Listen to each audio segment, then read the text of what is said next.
बोलो गणेश भगवान की जय। माघ के कृष्ण पक्ष को चतुर्थी की सकट चौथ का व्रत पड़ता है। इस दिन माताएं संतान की लंबी आयु के लिए निर्जल व्रत रखती हैं। इस दिन संकटहरण गणेश जी का पूरे विधि विधान से पूजा की जाती है। इसे संकष्टी चतुर्थी या तिलकुटा चौथ भी कहा जाता है। आइए गणेश भगवान जी की कथा का प्रारंभ करते हैं। बहुत समय पहले की बात है, एक राजा थे। वो आंवला लगवाते थे। जब भी आंवला लगवाएं और वो पकता ही नहीं था। इस तरह से राजा बहुत दुखी रहने लगे कि आंवला लगवाते हैं और पक नहीं रहा है। ऐसी स्थिति में अब क्या किया जाए। तो उन्होंने अपने राज के जो राजपुरोहित जी थे, पंडित जी थे, उनको बुलाया और उनसे इस बात के बारे में बताया कि पंडित जी ऐसा ऐसा हो गया है और हम आंवला लगवाते हैं और हमारा आंवला पकता ही नहीं है। तो पंडित जी ने उनको जो है उपाय बताया कि ऐसा करिए महाराज जी कि जब भी आंवला लगाएं तो एक विधवा स्त्री का जो है बेटा है उसको आंवला में बलि दे दी जाए, तो जो है आंवला आपका पक जाएगा।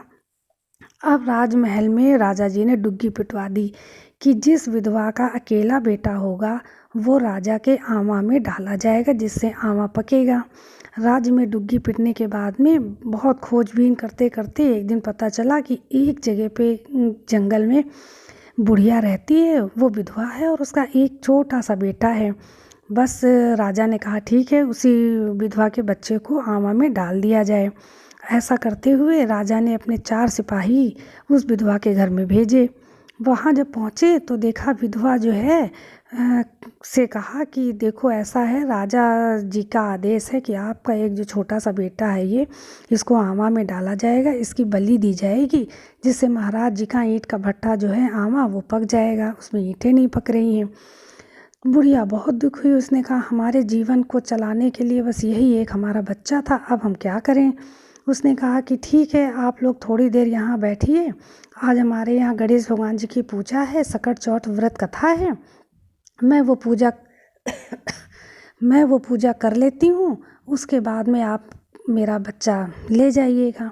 ऐसा करके वो जो है विधवा औरत थी, उसने गणेश भगवान जी की सकट चौथ व्रत की पूजा पूरे विधि विधान से और पूरे हृदय से मन लगा के उसने पूजा की। अब उसने जो है अपना जो छोटा सा बच्चा था उसको एक सकट देवता की सुपारी उसके मुंह में रख दी और बेंत का, जगन्नाथ भगवान का जो बेंत का डंडा होता है वो उसके हाथ में पकड़ा दिया और उसने कहा कि बेटा ये सुपारी मुंह में रखे रहना और डंडा हाथ में पकड़े रहना, और आंवला में अंदर जब बैठ जाए तो सकट आँख बंद करके बस खाली भगवान का ध्यान करना। ऐसा करके उस बढ़िया ने कलेजे पे पत्थर रख के अपने उस संतान को राजा के सिपाहियों के हवाले कर दिया। अब इधर राजा के सिपाही जो थे उसको लेके वहाँ पहुँचे जहाँ आंवला लगा हुआ था राजा का। वहाँ पहुँचने पे उस बच्चे को आंवला के बीचों बीच में जाके बिठा दिया गया और आंवला में आग लगा दी गई। जो आंवला महीनों नहीं पकता था वो 24 घंटे में, 8 घंटे में पक के तैयार हो गया। अब तो बहुत हलचल मच गई सब कहीं कि अरे आंवला तो पक गया, आंवला टाइम से पहले पक गया। ये खबर जब राजा जी के पास पहुंची तो राजा जी भी जल्दी से तुरंत वहाँ पहुँचे आंवला के पास में। वहाँ पहुँचे तो राजा जी ने कहा कि ठीक है, सब लोग जो है अब ईंट का भट्टा हटाओ, आंवला हटाओ, देखो ईंटें पकी कि नहीं पकी हैं। तो ऐसा करते हुए जब ईंटें हटाने लगे मज़दूर वहाँ पे उनके सैनिक लोग, तो वो लड़का अंदर से बोलता था भैया धीरे धीरे से ईंटें हटाओ, हम जिंदा हैं, भैया धीरे धीरे से ईंटें हटाओ, हम अंदर हैं। तो सब लोगों को बड़ा आश्चर्य हुआ कि है ऐसा कौन सा है इसके अंदर से आवाज़ आ रही है इतनी ज़ोर ज़ोर से कि भैया धीरे धीरे से ईंटें हटाओ, हम जिंदा हैं। तो राजा जी के पास खबर पहुंचाएगी। तो राजा जी ने कहा ठीक है, धीरे धीरे से ईंटें हटाओ, देखो उसके अंदर क्या निकलता है। जब ईंटें हटाई गई तो देखा कि वही छोटा सा बालक बिल्कुल स्वस्थ संपन्न बिना जले हुए बैठा हुआ हंसता मुस्कुराता हुआ दिखाई दिया। तो राजा जी को बड़ा आश्चर्य हुआ और वहाँ की जो प्रजा भी थी वो भी बहुत आश्चर्यचकित हो गई। उसने कहा कि ये कौन सा जादू टोना, ऐसा कौन सा मंत्र कर दिया गया है कि ये बच्चा आंवला में बैठने के बाद भी जो है जिंदा बचा है, मरा क्यों नहीं। इसकी माँ को बुलाओ, कौन सा जादू टोना किया गया है। उसकी माँ को जो है सब सैनिक पकड़ के लेके आए और राजा के सामने पेश किया गया। तो राजा जी ने पूछा कि ऐसा कौन सा तुमने जादू टोना किया है कि ये बच्चा आमा के भट्ठा में जाने के बाद भी जो है मरा नहीं। उसने कहा महाराज जी हमने कोई जादू मंत्र कोई टोना नहीं किया है।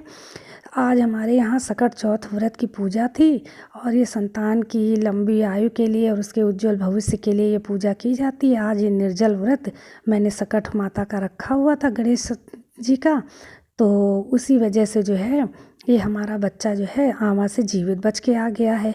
तो राजा जी ने कहा कि पूरे संसार में डुग्गी पिटा दी जाए कि हमारे देश में जो भी माताएं हैं जिनकी भी संतानें हैं वह सब आज से सकट व्रत का पूजन करेंगी और अपने संतान की लंबी आयु के लिए प्रार्थना करेंगी। ऐसा कह के राजा जी ने जो है डुग्गी पिटवाई। तो इस तरह से भगवान गणेश जी सबके संकट हरते हैं। जैसे इस बुढ़िया के संकट हरे, उसके बच्चे के प्राणों की रक्षा की है, ऐसे ही भगवान संकट हरण सबके संकट हरते हैं।